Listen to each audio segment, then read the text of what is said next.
बुरी तरह होगी। इनकी बैटिंग लाइनअप मैंने कल ही देखी न्यूजीलैंड की, और बस बाकी ये देखना कि कितनी बुरी तरीके से पिटेंगे। आज पहले आपको लगा 260, 270, 280, 290, चलो मैक्सिमम 300 खींच लेंगे। लास्ट ओवर में जो ग्लेन फिलिप्स ने शाहीन आफरीदी द ईगल का कबूतर बनाया ना, कबूतर जा जा जा, कबूतर जा जा जा, कबूतर जा जा, कबूतर जा जा, काफी में तेरा भरता बनाकर, भाई क्या भरता बनाया शाहीन आफरीदी का उसने। ग्लेन फिलिप्स ने मार मार के उसकी हालत खराब कर दी। इतने छक्के मारे वाकई शाहीन आफरीदी ईगल से कबूतर बन गया था, और कबूतर बनने के बाद ना जगह ढूंढ रहा था कि मैं कहां जाके छुपूं, वो छुप नहीं पा रहा था। रिजवान कह रहा था हमारी शक्ल मत देखो बाबा, हम कुछ नहीं कर सकता। बाद में हडल बना रहा रिजवान, उसने बोल रहा देखो भाईजान मैच नहीं जीत सकता, गद्दाफी का पब्लिक मारेगा बहुत, एक उधर से भागना एक उधर से भागना, बाबर तुम बीच में रहना, तुम मार खाना, बिकॉज तुम्हारे मार खाना बनता है, सुस्त है, हरवाएगा जरूर। तो आज इन्होंने एक स्टेटमेंट दिया है, और मैंने कल भी बोला था आपको कि गद्दाफी आपने स्टेडियम जरूर बना लिया है, इनॉग्रेट न्यूजीलैंड करेगी। पहले केन विलियमसन ने हाथ साफ किया, फिर आपके डैरेल मिचेल ने ठोका, और एंड में आके जो कुटाई, ओ हो 74 बॉल्स की सेंचुरी, जो कुटाइयां यहां पर करी है तोड़ा आपके ग्लेन फिलिप्स ने, ऐसी हिटिंग, और हमें पता था वो केपेबल है। दिस इज हिज ब्रेसवेल ने भी मारा, लेकिन 106 नॉट आउट, 74 बॉल्स पे 106 नॉट आउट, 6 चौके 7 छक्के, 143.24, 330 का विशाल का टारगेट। और अब इंजमामुल हक भी वहां पे आके, इंजमाम का भी स्टैंड बना हुआ है, सब आके वहां पे बैठे हुए हैं कि ये हमारे फटीचर हाल होने वाले चैंपियंस ट्रॉफी में पहले ही पता चल जाएगा। बिकॉज देखो इनके पास बॉलर है नहीं, इनके पास कौन से बॉलर, उबासियां ले रहे, नकवी साहब सोए नहीं है वैसे, और आज भी उनकी हालत खराब है बहुत। तो इनकी जो हालत हुई है आज, जिस तरीके से आपने देखा, आज बॉलर इनके पास है नहीं। देखो हारिस ने आज ठीक बॉलिंग कराई, वो बाहर हो गया, 6.2 ओवर डाल के। आप देखिए यहाँ पे साइड स्ट्रेन हो, इनकी तो पूरी साइडें टूट गई है ना। हारिस रौफ बाहर हो गए 6 ओवर करा के, अबरार अहमद ने चलो ठीक करा दिए 10 ओवर, नसीम शाह ने 10 ओवर में 70 रन दिए और 1 विकेट नहीं ली, एक भी विकेट 10 ओवर 70 रन 9 विकेट्स। अच्छा द ईगल द कबूतर, 88 द ईगल द कबूतर को देखो, 10 ओवर 88 रन 3 विकेट, लेकिन 88 रन भाई। जिस टीम ने 135 पे 4 कर दिए हों, 135 पे 4 थे, 254 for भी 6 थे, वहां से 330 कैसे पड़वा दिए भैया, 330 कैसे पड़वा दिए। और इनके पास बॉलर है ही नहीं। देखो हारिस रौफ, अबरार अहमद, नसीम शाह, शाहीन आफरीदी। कल भी मैं ये पॉइंट बोल रहा था कि भाई 4 ही बॉलर है। उसके बाद खुशदिल पर्ची और सलमान अली आगा, करा लो उनसे। खुशदिल 9 ओवर 66 रन 7.3 इकोनॉमी, बहुत दिल खुश कर दिया दिल, बहुत अच्छा दिल खुश हो गया पाकिस्तानियों का ये पर्ची को खिला के। इससे अच्छा फहीम अशरफ को खिला लेते, वो 10 ओवर में 100 रन दे देता।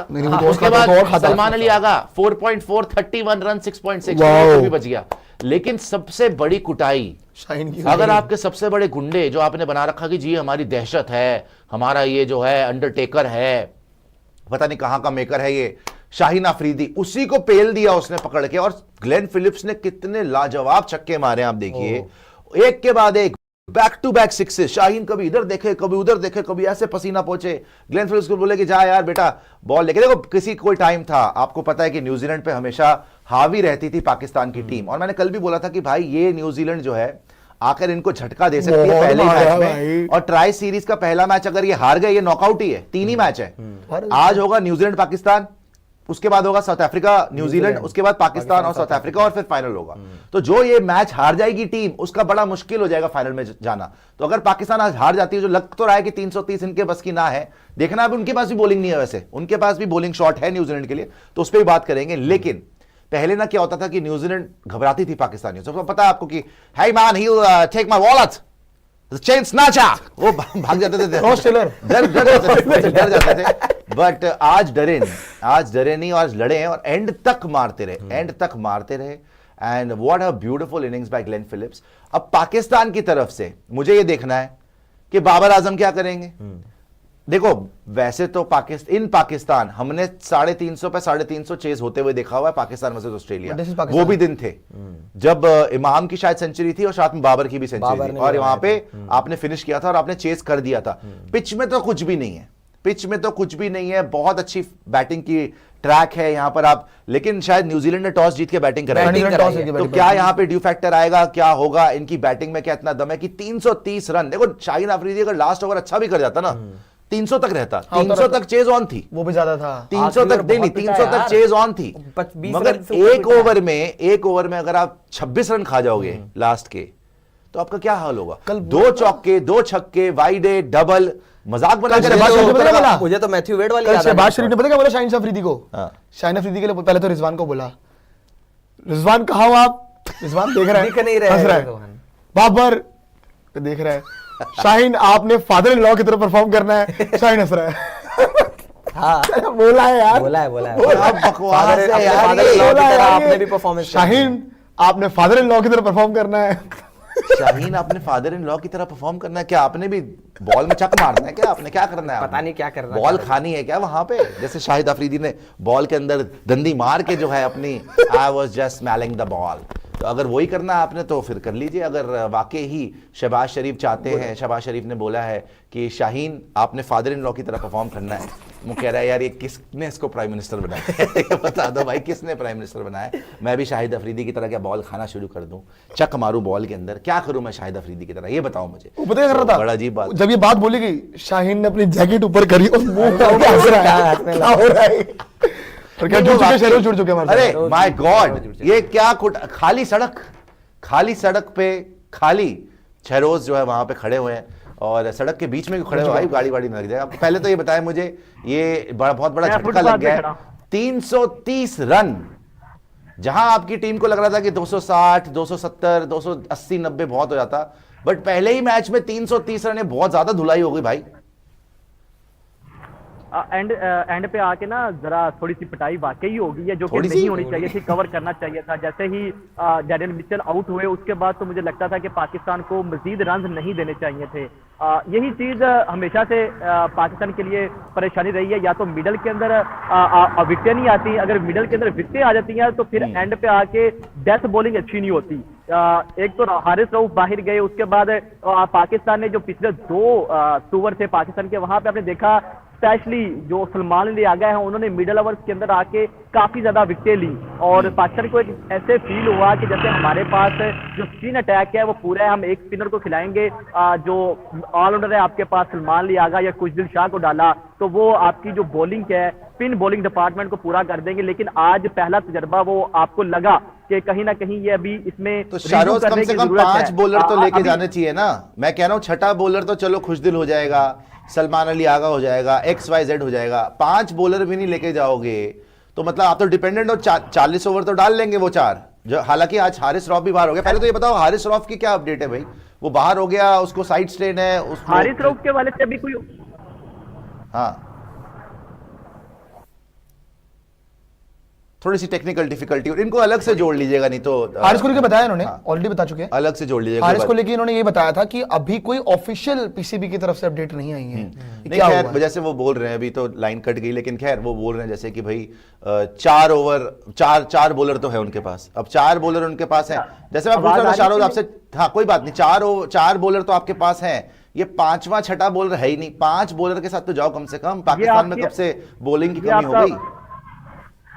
ये आपका बहुत अच्छा क्वेश्चन है। और जब पाकिस्तान का पहला ट्रेनिंग सेशन था न्यूज ट्राई सीरीज के लिए, तो वहां पे आकिब जवेद जो पाकिस्तान के हेड कोच है उनसे ये सवाल भी हुआ था कि आपकी जो बॉलिंग ऑप्शन है वो प्रॉपर बॉलिंग, 5 बॉलर आप नहीं लेके जा रहे, ज्यादा ऑलराउंडर डाले आपने। तो वहां पे उन्होंने जो जवाब दिया था उनका कहना था जैसे ही साइम अयूब इंजर्ड हुए तो हमने ये कोशिश की है कि हम एक ऑलराउंडर डालें ताकि हमारे पास बॉलिंग ऑप्शन ज्यादा निकल के आए। अब हमारे पास बॉलिंग ऑप्शन जो है वो 7 हो गए हैं, जिसमें आप खुशदिल शाह भी कर रहे हैं बॉलिंग, साथ में सलमान अली आगा भी कर रहे हैं। तो उन्होंने ज्यादा इन्हिसार किया स्पेशलिस्ट के साथ जाने से अलावा, उन्होंने सोचा कि हम जो है वो डालते हैं ऑलराउंडर, वो हमारे लिए अच्छा करेंगे। लेकिन चूंकि आपको पता है कि पाकिस्तान के अंदर बैटिंग कंडीशंस होती हैं, चाहे आप किसी भी स्टेडियम की बात करें, लाहौर की जो पिच है ये भी फ्लैट पिच है, तो यहाँ पे भी अगर स्पिनर डालते प्रॉपर स्पिनर तो वो ज्यादा बेहतर रहता। आज सलमान अली आगा की तरफ से भी उस तरह की आपने सुफियान मुकीम को लिया नहीं, आपने सूफियान मुकीम को बाहर कर दिया जो प्रॉपर स्पिनर था, आपने फहीम अशरफ को डाल दिया जिसको शायद आप खिलाएंगे ही नहीं, तो सिलेक्शन में तो कमी लग रही। खैर ये तो सारी बातें हम करते रहेंगे, शाहरोज आपसे रोज ही करेंगे, बिकॉज आपको पता है कि शाहरोज स्पोर्ट्स यारी के लिए रिपोर्टिंग कर रही है लाहौर से भी और चैंपियंस ट्रॉफी के लिए भी रिपोर्ट करेंगे, और बड़े अच्छा इन्होंने गद्दाफी स्टेडियम का भी पूरा व्यू दिया था स्पोर्ट्स यारी के दर्शकों के लिए। लेकिन शाहरोज मेरे को ये पूछना है, मेरा फेवरेट फखर जमान आपको पता है, पूरी दुनिया को पता है, is one of my favourite batters, बड़ी दिन के बाद वापसी कर रहा है, तो अगर कोई यहां पर मेरे को लगता है मैच जिता सकता है या क्लोज भी पहुंचा सकता है तो फखर जमान की बड़ी जरूरत होगी। रिजवान भी अहम है, बाबर भी है, but beyond that do you really think, because आपके ट्रैक तो फ्लैट ही होता है, यहाँ पे शीशे की तरह होता है, आप भी चेस कर सकते हो, बट क्या पाकिस्तान ये चेस कर पाएगा, और अगर कर पाएगा तो कौन होगा आपका चूज बोल्ड प्लेयर? अच्छा, ये आपका अच्छा क्वेश्चन है, और फखर जमान है सिर्फ आपके नहीं बल्कि पाकिस्तानियों के भी और पूरी दुनिया के अंदर उनके फैंस है। जिस तरह का उनका प्लेइंग स्टाइल है, वो जिस अंदाज से खेलते हैं वो सबको ही पसंद है, और इस तरह के बल्लेबाज आपको पता है कि पाकिस्तान में कम ही है, तो इस वजह से जो फखर को प्यार मिलता है वो आपके सामने ही है। अब आपने क्वेश्चन किया कि फ्लैट पिचेस होती हैं तो क्या पाकिस्तान चेस कर पाएगा। एक चीज यहाँ पे बहुत ज्यादा इंपॉर्टेंट है कि फखर और बाबर आजम पाकिस्तान के जो दो ओडीआई के बेस्ट बल्लेबाज है वो ओपन आ रहे हैं, जिसका मतलब ये है कि अगर रन आए तो ऊपर से आएंगे, और अगर ऊपर से रन आते हैं तो आपके मिडिल ऑर्डर को काफी ज्यादा कॉन्फिडेंस मिल जाएगा। लेकिन कहीं ऊपर आपके फखर जमान और बाबर आजम 19-20 होते हैं तो नीचे आपका कोई भी ऐसा बैटर नहीं है जिसके ऊपर आप रिलाई कर सके। स्पेशली बाबर आजम जब नीचे होते थे तो सारे फैंस को, टीम मैनेजमेंट को, टीम को ये एतमाद होता था कि यार बाबर कर लेंगे, लेकिन अब चूंकि नीचे गैप आ गया। लेकिन एक चीज यहाँ पे देखनी होगी कि कानून गुलाम को बड़ा इंपॉर्टेंट रोल मिला है कि वो नंबर 3 पे है जो बाबर आजम के पास पोजीशन थी, तो आपको पता है उन्होंने रिसेंटली बड़ा जबरदस्त परफॉर्म किया है। तो अगर जिस तरह का वो परफॉर्म करते हुए आ रहे हैं मिडिल ऑर्डर के अंदर, या रिजवान फिर सलमान लियागा, तो यहाँ पे इन तीनों में से किसी एक के बल्ले से रन आते हैं या पार्टनरशिप लगती है। ठीक है शाहरोज, समझ गए, कामरान गुलाम है, सलमान अली आगा है, नीचे रिजवान भी हैं, तो उनकी इंपॉर्टेंस बढ़ जाएगी अगर ऊपर से विकेट जाती है। मैं आपसे सीधा सवाल करता हूं, आपको भी अभी जाके रिपोर्टिंग भी करनी है, वहां पे बाइट्स भी लेनी है, जनता से भी आप पूछेगा, क्या लग रहा है आपको पाकिस्तान जीतेगी ये मैच, जीत सकती है 330 का टारगेट चेस, या यहां से न्यूजीलैंड जीत जाएगी? कल मैं देख रहा था न्यूजीलैंड के पास भी बॉलर्स नहीं है 4 के बाद। जी बिल्कुल, मुझे लगता है कि ये टारगेट जो है वो इतना मुश्किल नहीं है जो आपको 330 या ये 300 प्लस रन लग रहे हैं कि देखने को तो काफी मुश्किल लग रहा है। लेकिन अगर आप पिच देखें, कंडीशंस देखें, यहाँ से काफी मतलब 1 साल हो गया है कोई इंटरनेशनल यहाँ पे मैच नहीं हुआ, और फ्लैट पिच या कोई हमें स्विंग सीम नहीं मिला पाकिस्तानी बॉलर्स की तरफ से, और फिर आपको यहाँ पे मुझे लगता है कि ये जो पिच है, ये कंडीशंस हैं, और बाबर आजम है या चाहे पाकिस्तान के जितने भी बल्लेबाज हैं उनको यहाँ पे एक्सपीरियंस भी है खेलने का, तो मुझे लगता है अगर एक पार्टनरशिप भी लगती है, बाबर फखर के बल्ले से रन आते हैं, तो ये टारगेट चेस करना इतना मुश्किल नहीं है। चलिए लास्ट सवाल आपसे यही है कि ग्लेन फिलिप्स की पारी पे क्या बोलेंगे, बिकॉज मैं तो वहां तक पाकिस्तानी भी उसके लिए तालियां बजा रहे थे, इतनी बेहतरीन उसने हिटिंग करी है, 74 बॉल्स में 106 नॉट आउट विद 7 सिक्सेस, 7 छक्के मार दिए, और शाहीन आफरीदी को स्पेसिफिकली उसने बहुत बुरा मारा, बहुत ही बुरा तोड़ा है। बिल्कुल, वो उसी इनिंग्स ने जो है वो मोमेंटम टोटल शिफ्ट कर दिया है न्यूजीलैंड की तरफ, वरना उससे पहले जब वो आउट हुए थे मिडल के अंदर आके मिचेल गए, फिर पाकिस्तान ने एक दफा वापस ही आ गई थी, मैच के अंदर वापस आ गए थे, लेकिन जब अचानक से उन्होंने आके ये मतलब एक्स्ट्रा ऑर्डिनरी इनिंग्स थी, और इसके बाद पाकिस्तान अचानक से गेम से आउट हो गया, और हमारे थॉट आने लग गए हैं कि अब ये टारगेट बहुत ज्यादा मुश्किल हो गया, क्योंकि वो जो इनिंग्स थी जिस तरह से उन्होंने आके चौके चौके लगाए हैं, और लोड मिडल ऑर्डर के अंदर आके और आखिर पे आके इस तरह के रन करते हैं, तो आपकी जो टीम है उसको काफी ज्यादा बूस्ट मिलता है। तो न्यूजीलैंड को कॉन्फिडेंस दिया इस इनिंग्स ने, तो मेरे ये गेम चेंजिंग मोमेंट हो सकता है जो उनकी इनिंग्स थी। ओके शाहरोज, आपसे फिर से जुड़ेंगे, आप काम करते रहिए स्पोर्ट्स यारी के लिए, और बढ़िया आप वहां से रिपोर्टिंग करते रहिए। थे शाहरोज हमारे साथ। इन्होंने जैसे बताया कि भाई यहाँ पर जो है चेस भी हो सकता है, आपको लगता है कि चेस हो सकता है? Pakistan versus New Zealand ODI world cup 2023, Pakistan was chasing 400 run, 400 run chase कर रहा था। जो आपने नाम लिया ना थोड़ी देर पहले, और शहरोज ने भी जो नाम लिया, अब को बंद कर दीजिए जी, शहरोज ने भी जो नाम लिया, फखर जमान, एक ही बंदा करवा सकता है। अगर आप सोच रहे हो कि बाबर आजम करवाएगा, सीधा जवाब है ना, बाबर आजम नहीं करवाएगा। बाबर अकेले नहीं कर पाएगा। देखो यार, रन है 300 350 रन, कोई 250 या 220 थोड़ी है यार कि बाबर आजम करा देगा। हाई स्कोरिंग मैचेस में अगर आपका फखर जमान आपको तेज स्टार्ट दे देता है, बाय द वे जो न्यूजीलैंड ने 50 ओवर फॉर्मेट का पैटर्न फॉलो किया है ना, मेरे को ये बड़ा प्यारा लगा। पहले 15 ओवर हुआ क्या, इन्होंने ना 2 जल्दी विकेटें गवा दी। इनको विकेट गवा के लगा कि नहीं यार चलो विकेट से हैंड रखनी है हमने। केन विलियमसन ने बड़ा स्मूथली खेला, बड़ी स्मूथली पार्टनरशिप लगाई कि नहीं जी गेम को आगे लेके जाएंगे। धीरे धीरे एक्सेलरेशन बढ़ती गई और आखिरी 10 ओवर के अंदर इन्होंने खत्म करके रख दिया पाकिस्तान को। They have crushed Pakistan. पर मैं वही बोल रहा हूं, जहां फकर जमान की अगर गलती से ऊपर विकेट चली गई, इनसे 220 भी ना बने, कम से कम 100 रन से हारेंगे। लेकिन वहां पे अगर फकर जमान ने थोड़ा बहुत शुरू का खेल लिया टाइम, शायद वो मैच भी निकाल जाए।